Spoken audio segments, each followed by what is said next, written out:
இன்னொன்று, பௌத்தமும் சமணமும் எதை சொன்னார்கள் என்று சொன்னால், முற்பிறவியில் ஆற்றிய வினைக்கு இப்பிறவியில் அதற்கேற்றபடிதான் இன்ப துன்பங்கள்.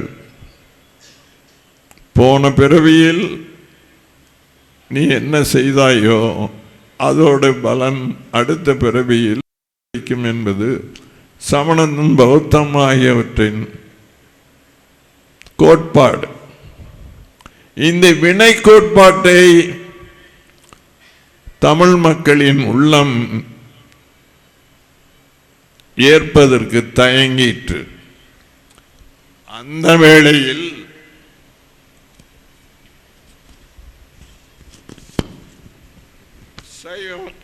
சைவமும் வைணவமும் ஆழ்வினையாலும் அயராத உழைப்பினாலும் ஊக்கத்தினாலும் ஒவ்வொருவரும் எந்த பிறவியாக இருந்தாலும் அரும் சாதனைகள் புரிய முடியும்